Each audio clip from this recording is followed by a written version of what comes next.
आप सभी को मेरा नमस्कार, जय हिंद। आज मैं आप सभी के सामने हॉस्पिटल एंड क्लिनिकल फार्मेसी के इम्पोर्टेंट एमसीक्यू चैप्टर 1 से लेकर के आया हूं, जो आपके एग्जामिनेशन पॉइंट ऑफ व्यू से बहुत ज़्यादा इम्पोर्टेंट है। चलिए शुरुआत करते हैं हमारे पहले क्वेश्चन से। हमारा पहला क्वेश्चन ये पूछा जा रहा है कि हॉस्पिटल सर्विस में इनमें से कौन सा सर्विस शामिल नहीं होता है। तो हॉस्पिटल सर्विस में मेरे डियर स्टूडेंट एसेंशियल सर्विस शामिल होती है, यूटिलिटी की सर्विस शामिल होती है और एडमिनिस्ट्रेटिव सर्विस शामिल होती है। तो यहाँ पर एडिशनल सर्विस जो है वो शामिल नहीं है। सो हियर ऑप्शन बी सही हो रहा है। So here option B is the right answer. आपका अगला क्वेश्चन ये है कि हॉस्पिटल के फंक्शन में कौन सा डिवीज़न शामिल नहीं होता है। तो यहाँ पर सबसे पहले मैं बात कर लूँ, प्राइमरी डिवीज़न हॉस्पिटल में होता है, सेकेंडरी होता है, टर्सरी नहीं होता है। सो ऑप्शन सी यहाँ पे सही हो रहा है। टर्सरी डिवीज़न जो है वो हॉस्पिटल के लिए फंक्शनल के लिए शामिल नहीं होता है। So here option C is the right answer. आपका अगला क्वेश्चन ये है कि CSSD का फुल फॉर्म क्या होता है। तो CSSD का फुल फॉर्म होता है सेंट्रल स्टेराइल सर्विस डिपार्टमेंट, और ये एक बहुत ही इम्पोर्टेंट डिपार्टमेंट है। इस डिपार्टमेंट के बिना हॉस्पिटल का लाइसेंस किसी को मिलता नहीं है। सो यहाँ पर ऑप्शन बी सही हो रहा है, सेंट्रल स्टेराइल सर्विस डिपार्टमेंट। आपका अगला क्वेश्चन ये है कि नीचे दिए गए कौन से 4 हॉस्पिटल के प्रकार हैं जो सिविल हॉस्पिटल के एग्जाम्पल के अंतर्गत आते हैं। तो सिविल हॉस्पिटल का मतलब होता है कि सरकारी हॉस्पिटल आप इसे कह सकते हैं, और यहाँ पे बजट का बहुत ध्यान रखा जाता है। तो यहाँ पर ऑप्शन बी सही हो रहा है, बजट हॉस्पिटल जो है वो सिविल हॉस्पिटल का एग्जाम्पल है। आपके अगले क्वेश्चन में ये पूछा गया है कि प्राइमरी हॉस्पिटल में कितने बेड होने चाहिए। तो यहाँ पर आपको मैं बता दूं कि जो प्राइमरी हॉस्पिटल होता है, जो आपके गांव या कस्बे में होता है, उसमें 100 से कम बेड होने चाहिए। सो ऑप्शन ए सही हो रहा है, लेस देन 100 बेड। आप सभी का अगला क्वेश्चन ये है कि स्मॉल हॉस्पिटल में कम से कम कितने फार्मासिस्ट की रिक्वायरमेंट होती है। तो यहाँ पर ऑप्शन बी सही हो रहा है, यानी 3।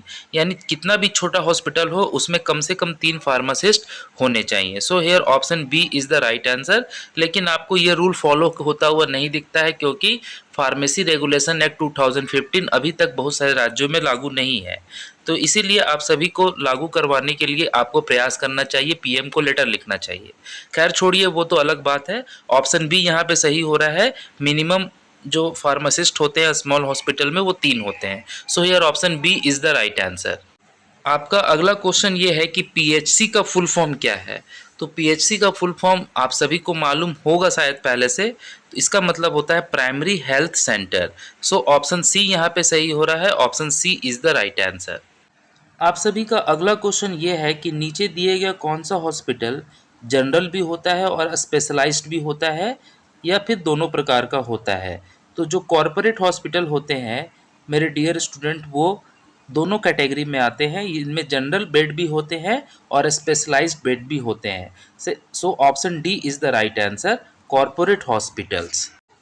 आपके अगले क्वेश्चन में ये पूछा गया है कि नीचे दिए गए किस प्रकार का जो हॉस्पिटल सर्विस है वो या तो कोई एक अकेला डॉक्टर उसे मैनेज करता है, या फिर कुछ एक से ज़्यादा ग्रुप ऑफ डॉक्टर उसे कॉमर्शियल बेसिस पे ऑपरेट करते हैं। तो आप सभी को ये मालूम होना चाहिए कि जो प्राइवेट नर्सिंग होम्स होते हैं वो इंडिविजुअल डॉक्टर या ग्रुप ऑफ डॉक्टर के द्वारा कॉमर्शियल बेसिस पे रेगुलेट किया जाता है। So here option A is the right answer, private nursing home. आपका अगला क्वेश्चन ये है कि नीचे दिए गए किस प्रकार के हॉस्पिटल में उसे ऑनरशिप के बेसिस पे क्लासिफाई नहीं किया जा सकता। तो जो जनरल हॉस्पिटल होते हैं मेरे डियर स्टूडेंट, उसको ऑनरशिप के बेसिस पे क्लासिफाइड नहीं किया जा सकता। सो यह ऑप्शन डी सही हो रहा है, जनरल हॉस्पिटल। आपसे अगला क्वेश्चन ये पूछा गया है कि नीचे दिए गए 4 ऑप्शन में किस प्रकार के जो हॉस्पिटल हैं वो सोसाइटी रजिस्ट्रेशन एक्ट 1860 के अंतर्गत रजिस्टर्ड होते हैं। तो जो वॉलेंट्री हॉस्पिटल्स होते हैं वो सोसाइटी एक्ट के अंतर्गत रजिस्टर्ड होते हैं। सो यहाँ ऑप्शन सी सही हो रहा है। So here option C is the right answer.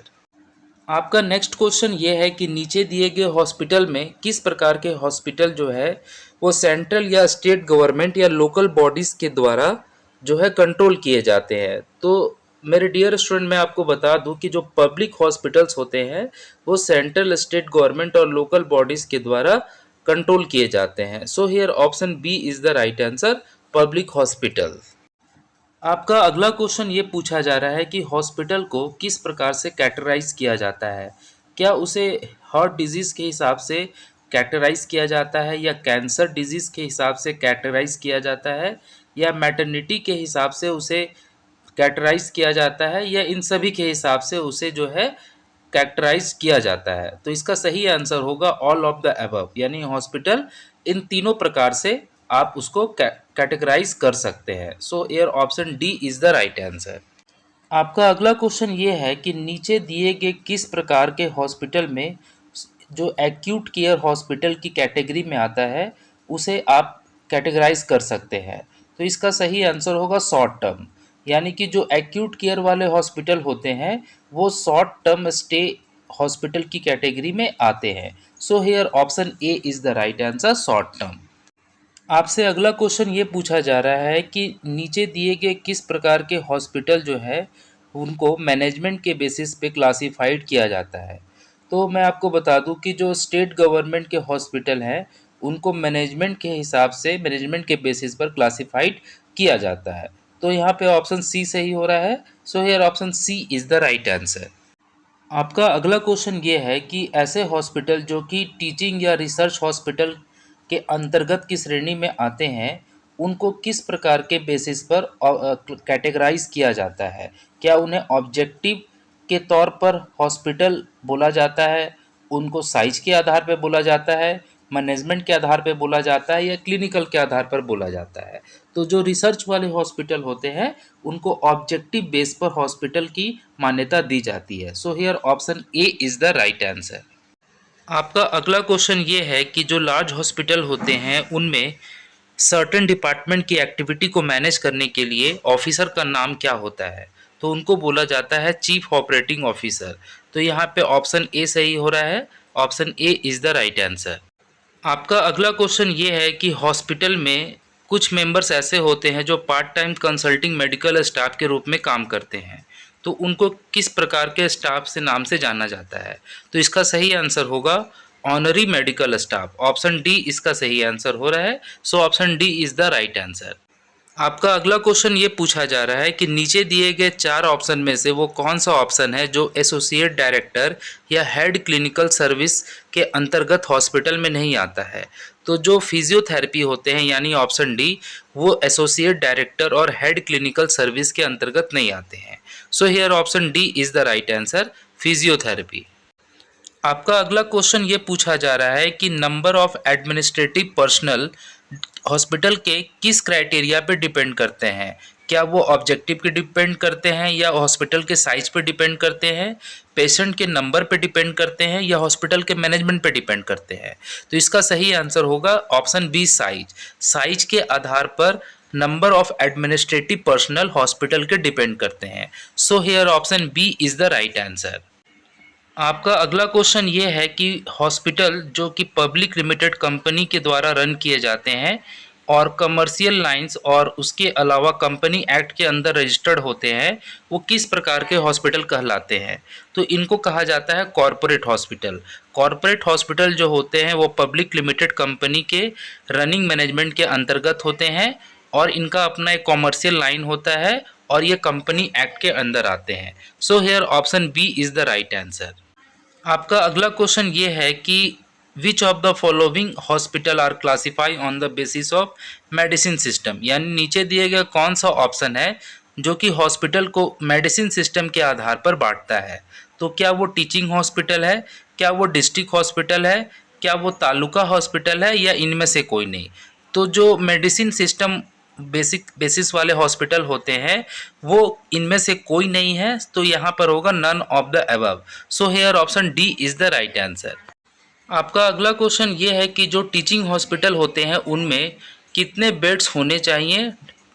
Depend करता है कि उसमें स्टूडेंट कितने हैं, यानी depend on the number of student. Student के नंबर के अनुसार टीचिंग हॉस्पिटल में कितने बेड होने चाहिए। तो इसका सही आंसर होगा 500 बेड या उससे ज़्यादा। सो option D is the right answer. आपका अगला क्वेश्चन ये है कि 200 से 300 बेड का हॉस्पिटल किस हॉस्पिटल में होते हैं? तो इसका सही आंसर होगा डिस्ट्रिक्ट हॉस्पिटल।